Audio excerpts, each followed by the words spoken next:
जय हिंद दोस्तों, स्वागत है आप सभी का पाथफाइंडर पर। दोस्तों, इंडिया पाकिस्तान कॉन्फ्लिक्ट को इंडिया मिलिटरीली और डिप्लोमेटिकली तो डिसाइसिवली जीत चुका है, लेकिन अब बारी थी नैरेटिव जीतने की, एंड उसको भी दोस्तों भारत एक बहुत ही अच्छे तरीके से ऑलरेडी जीतना शुरू कर चुका है। आप लोग यहाँ पे देख सकते हैं जगह जगह पे इस चीज की कवरेज अब होना शुरू हो चुकी है कि इंडिया की जो सुप्रीमेसी थी स्पेशली डिफेंस के क्षेत्र में, उसको देखकर अब वेस्टर्न कॉरिडोर्स में, चाइनीज कॉरिडोर्स में सबसे पहले तो बहुत ज्यादा पैनिक होना शुरू हो चुका है। बल्कि एक्सपर्ट्स तो यहां पर यह कहते हैं कि ग्लोबल इक्विलिब्रियम में ही अब चेंजेस आने लगे हैं, बिकॉज अभी तक दुनिया मानती थी कि दुनिया में केवल यूएसए और चाइना दो बड़ी बड़ी पावर्स हैं अगर हथियारों की बात करें, लेकिन अब इंडिया भी उस एरिया में एंट्री ले चुका है। बल्कि जो सबसे बड़ी जीत मैं पर्सनली यहां पे मानता हूं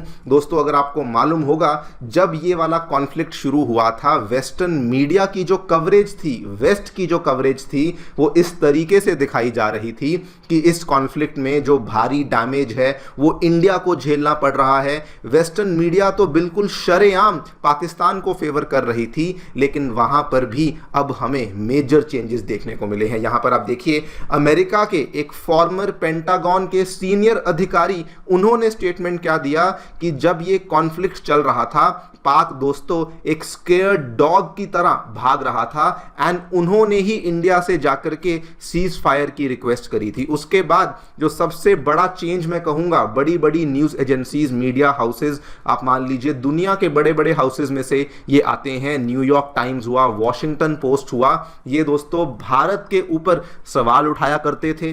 पूरे कॉन्फ्लिक्ट में इनके द्वारा जो करी गई कवरेज थी, इन्होंने हर बार पाकिस्तान को फेवर किया, हर बार यही शोकेस किया कि पाकिस्तान ने इंडिया के ऊपर डैमेज यहां पे किया है।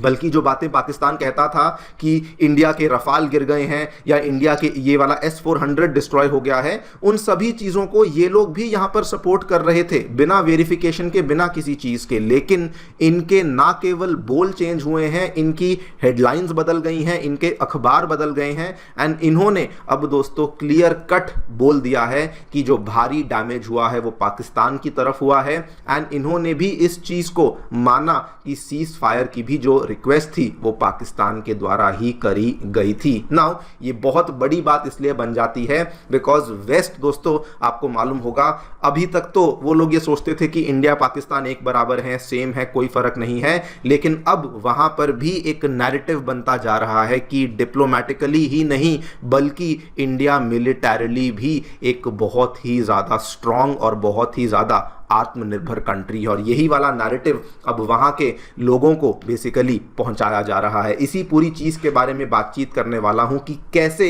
इंडिया ने वेस्टर्न नैरेटिव को क्रश किया है, कैसे वेस्ट ने इंडिया की सुप्रीमेसी को एक्सेप्ट किया है।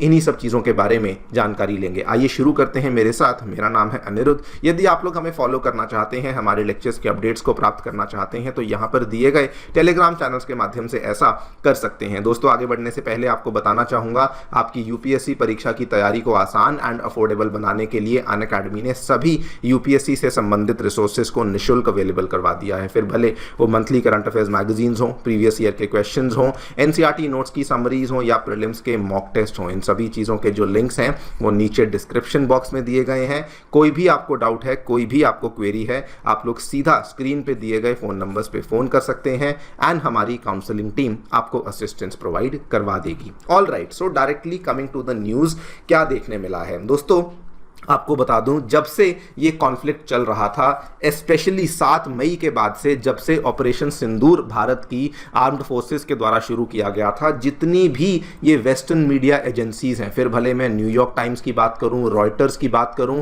ब्लूमबर्ग की बात करूं, ये सभी या तो पाकिस्तानी एजेंडा को बोल्स्टर कर रहे थे, एंड सरप्राइजिंगली ये चाइनीज एजेंडा को भी बोल्स्टर कर रहे थे। इनका एक ही यहां पे मात्र ऑब्जेक्टिव था कि इंडिया को साइडलाइन करना है, इंडिया को किसी तरीके से उनकी जो यहां पर वेपन्स हैं, उनके जो यहां पर जीत हुई है, उसको नहीं दिखाना है। आप लोग ये अलग अलग न्यूज़ कटिंग्स यहाँ पे देख सकते हैं। ये देखिए, ये वाली चीज़, पहली news cutting, India and Pakistan talked big but satellite imagery shows limited damage. Chinese weapons gain credibility after Pakistan India conflict. ये दोस्तों न्यूज कटिंग रॉयटर्स में, ब्लूमबर्ग में आई थी.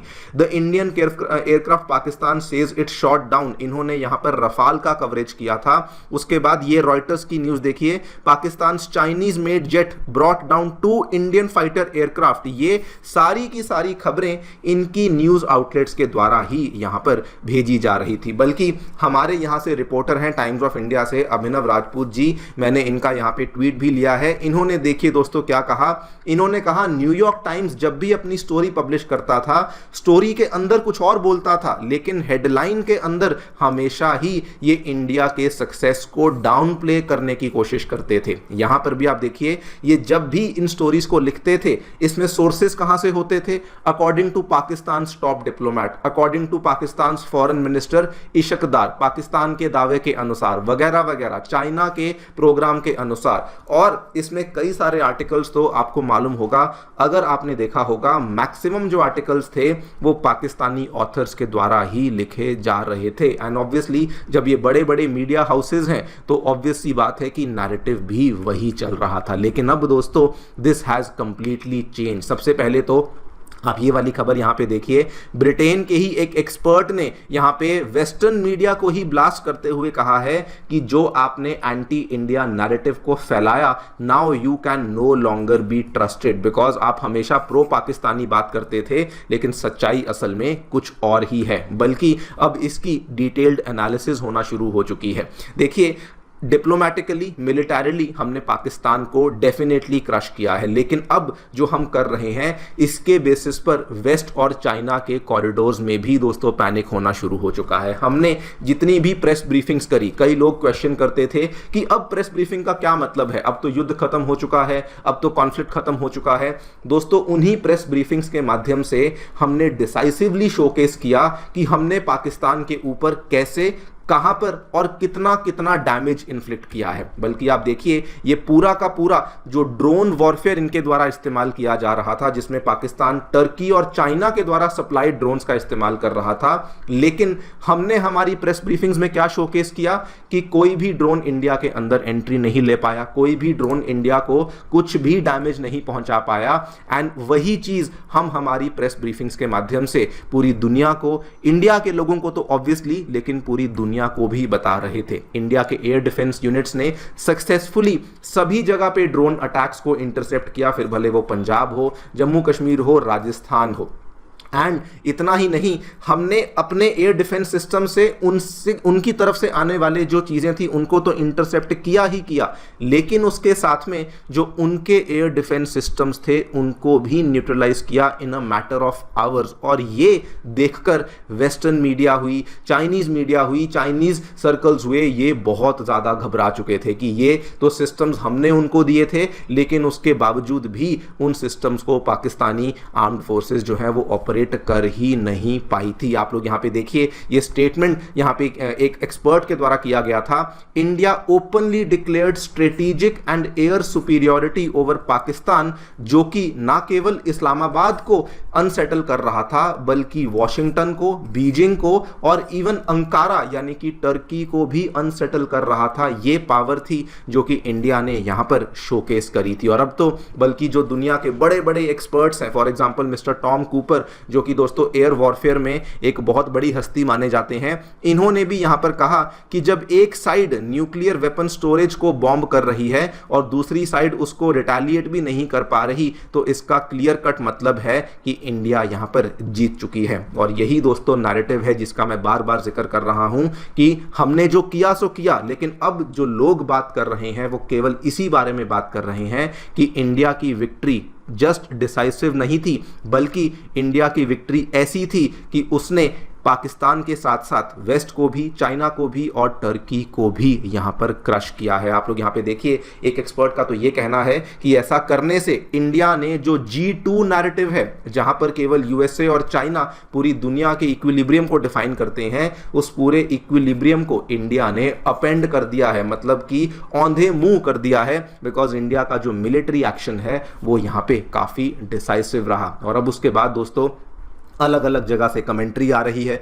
पाकिस्तान को लेकर एक फॉर्मर पेंटागन ऑफिशियल हैं माइकल रूबिन, इनके स्टेटमेंट देखिए। इन्होंने कहा सीज फायर के लिए पाक एक डरे हुए कुत्ते की तरह दौड़ लगा रहा था बिकॉज इंडिया ने उनकी एयरफील्ड्स को आउट ऑफ कमीशन कर दिया था। उसके बाद इन्होंने ये भी कहा कि ये सब इसीलिए हुआ बिकॉज पाक डिड नॉट जस्ट लूज, उन्होंने कहा पाक लॉस्ट वेरी वेरी बैडली। और उसके बाद ही ऑल्सो मेंशन कि जो भी यहां पर इंडिया की जीत हुई ये केवल मिलिटरीली नहीं बल्कि डिप्लोमेटिकली भी यहां पे जीत हुई बिकॉज इन्होंने मेंशन किया जिस तरीके से पाकिस्तान में जब उनके आतंकवादी मर रहे थे तो उन्हीं के आर्मी के लोग, उन्हीं के आईएसआई के लोग उनके फ्यूनरल पे जा रहे थे, जिससे क्लियर कट हो चुका था कि अब पाकिस्तान जो है वो इन्हीं लोगों को स्पॉन्सर करता है। बल्कि अब इन्होंने ये कहा कि पाकिस्तान के ऊपर आने वाले महीनों में, आने वाले सालों में जो दबाव होने वाला है वो बहुत बढ़ जाएगा, इसके लिए कि आप अपने देश को इन लोगों से खत्म करिए, अदरवाइज आपको हमारी तरफ से कोई भी सपोर्ट नहीं मिलेगी। एंड दोस्तों द बेस्ट पार्ट जो कि मैं मानता हूं,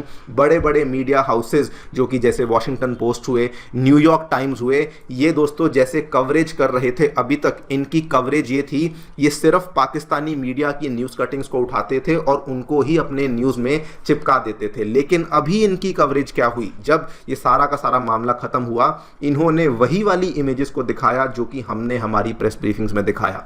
इसके बाद इन्होंने इस चीज को माना कि इंडियन एयर स्ट्राइक्स के द्वारा जो डैमेज करी गई थी उससे पाकिस्तान के कम से कम 6 एयरफील्ड्स डैमेज हुए, 3 हैंगर्स डैमेज हुए, 2 रनवेज डैमेज हुए एंड कई सारी मोबाइल बिल्डिंग्स भी पाकिस्तानी एयरफोर्स की डैमेज हुई। ये स्टेटमेंट्स वॉशिंगटन पोस्ट ने दिया। न्यूयॉर्क टाइम्स ने क्या स्टेटमेंट दिया, उन्होंने कहा कि इंडिया ने जो यहां पे डैमेज किया पाकिस्तान के ऊपर, that was the majority of the damage जो कि पाकिस्तानी मिलिट्री फैसिलिटीज के ऊपर किया गया था। और उन्होंने एंड में कंक्लूजन में कहा this basically gives India a clear edge in the confrontation. ये देखिए दोस्तों, इनके पहले जो स्टेटमेंट्स थे वो कुछ और थे और अब इनके स्टेटमेंट्स कंप्लीटली बदल चुके हैं। सो जो इंडिया नैरेटिव, यहां पर जो युद्ध चल रहा था नैरेटिव का, उसको भी अब हम लोग धीरे धीरे जीतना शुरू कर चुके हैं। और ये ऐसा नहीं कि हम लोग एकदम से जीत जाएंगे, ये प्रोसेस चलेगा, but yes the process has now started. And वहीं पर आपको बता दूं, हमारी सरकार ने भी